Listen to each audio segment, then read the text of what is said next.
Selamat hari Tuhan, saudara-saudara sekalian. Salam damai Tuhan kita Yesus Kristus menyertai kita semua. Bersama lagi dengan saya, Romo Argo, di channel Heavenward.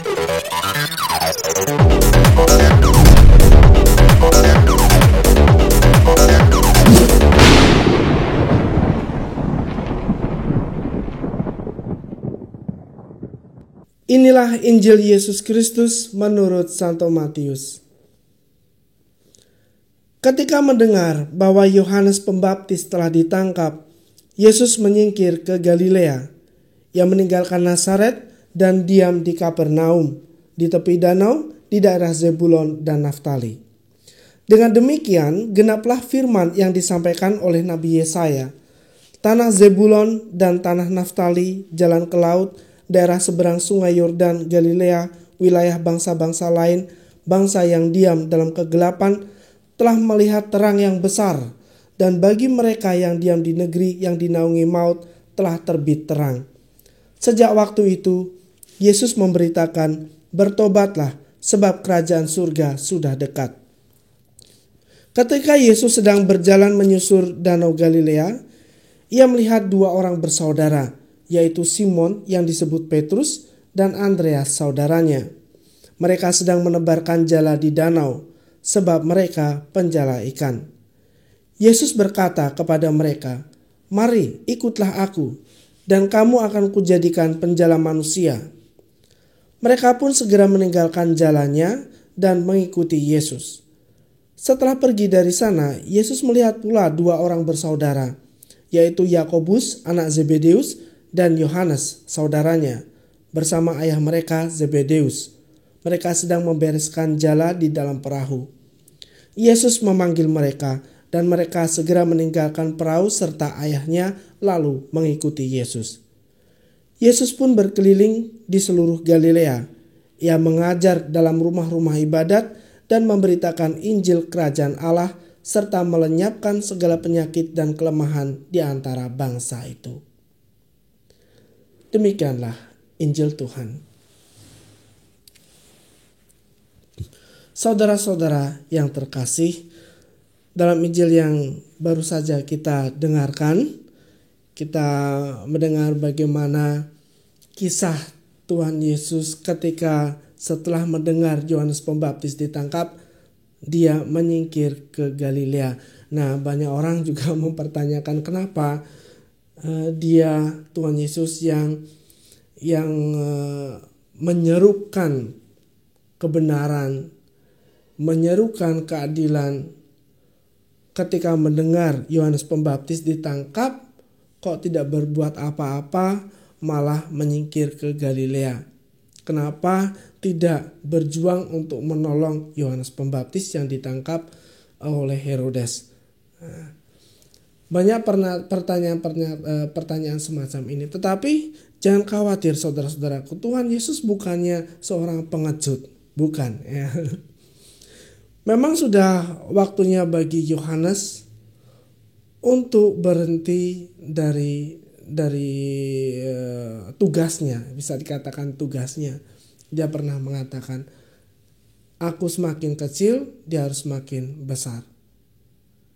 Nah, kemudian juga peristiwa ini untuk menggenapi apa yang telah disampaikan oleh Nabi Yesaya.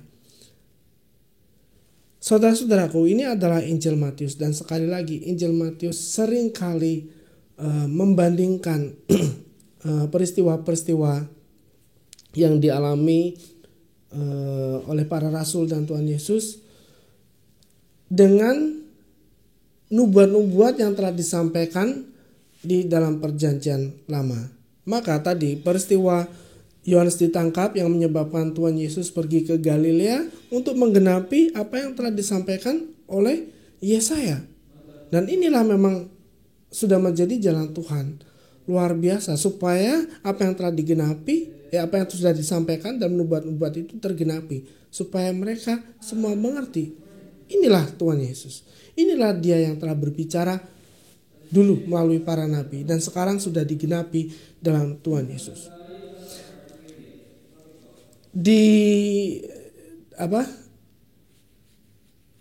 setelah terjadi kegelapan, apa istilahnya, Raden Ajeng Kartini itu, terbitlah, habis gelap terbitlah terang. Seperti itu kan.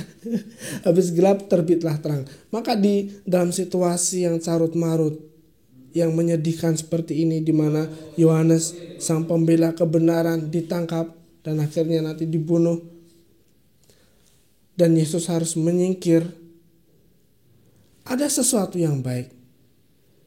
Yang pertama tadi adalah penggenapan apa yang telah disampaikan oleh Nabi Yesaya, supaya mereka yang diam di negeri itu, di Galilea, di daerah Zebulon dan Naftali, mereka mendengar keselamatan. Itu luar biasa. Kemudian juga terjadi panggilan pada Petrus, Andreas, dan juga Yohanes dan Yakobus, murid-murid pertama Tuhan Yesus. Terjadi panggilan seperti ini. Ya, luar biasa kan? Jadi di balik situasi yang berat, yang terkesan menderita, selalu ada hal baik yang muncul. Dan itulah yang sudah menjadi rencana Tuhan. Nah, berbicara tentang panggilan, saudara-saudaraku, ada sesuatu yang unik juga di sini ketika Petrus dan Andreas, juga Yakobus dan Yohanes dipanggil oleh Tuhan Yesus. Mereka otomatis itu ya, langsung bangkit, langsung meninggalkan pekerjaannya dan mengikuti Tuhan Yesus. Wah, itu wow banget, itu luar biasa banget. Saya sendiri yang mengalami, saya sendiri juga mengalami panggilan seperti itu ya, dengan cara yang berbeda tentu saja, dan juga rekan-rekan kami yang ada di sini. Ternyata tidak semudah itu, saudara-saudaraku. Banyak sekali pertimbangan-pertimbangan, banyak sekali pergulatan-pergulatan yang saya alami. Nah, saya akan coba. Saya ini kayaknya ada suara-suara di sini, mungkin ada frater atau romo di sana. Saya akan coba bertanya kepada mereka, apa sih yang mereka alami. Jadi saya coba. Oke, jadi saya ajak Anda sekalian untuk bertemu dengan saudara-saudara saya di sini. Mari kita coba, kita jalan. Ayo. Iya. Ini tempat kami. Nah, oke. Brother. Oh, kayaknya nggak ada. Oke, di sini juga kosong, ini dapur kami. Coba nggak ada ya, di mana mereka? Oke, ini ruang TV nggak ada. Nah ini ada satu frater, Frater Jacob dari Filipina. Kita akan coba tanya ya, gimana sih pengalaman panggilan dia ketika dia menerima panggilan untuk mengikuti, untuk jadi imam, gimana nih? Cosa fai, fratello? Sto pulendo la nostra sala di TV. Wah, keren bahasa Italianya. Saya masih belum bisa bahasa Italia. Mari kita coba tanya ini, Frater Jacob namanya.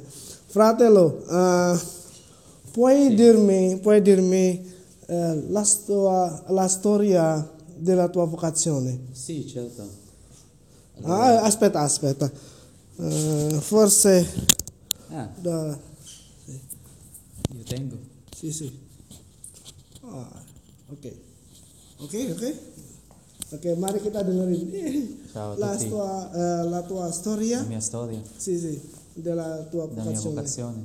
Sì. Ok, allora buongiorno a tutti. Allora, ognuno di noi ce l'abbiamo la nostra storia, quindi questa è la mia. Quando ero bambino ho avuto già questa chiamata di entrare nel seminario, di diventare un sacerdote nel futuro, quindi quando ero bambino ero un chierichetto, no? Allora il nostro parroco mi ha detto se vuoi devi entrare nel seminario. Ho detto non so, devo ancora pensare. Quindi quando ero in liceo allora ho perso questa vocazione, quindi quel tempo ho già avuto un esame per entrare nell'università, poi ho superato, poi c'era intervista, poi anche ho superato, poi mi ha detto devi pagare, no? 500 pesos e così puoi diventare il nostro studente. Poi ho detto, Aspetta, pesos? pesos, Nella Filippina, sì, sì, sì.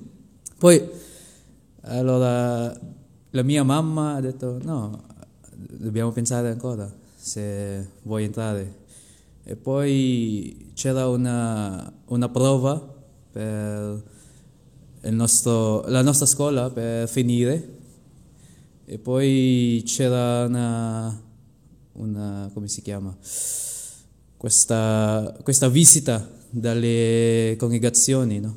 Soprattutto sono arrivati dal nostro ordine, quello di Agostiniani Scalzi, poi hanno parlato a noi che cosa è la vita religiosa, che cosa, come si dice, questa chiamata. Quindi mi interessa, poi sono andato lì a fare la prova per osservare per una settimana e poi quando abbiamo finito la settimana stavo pensando se voglio entrare o no. Poi la mia mamma mi ha chiesto allora cosa è la tua decisione?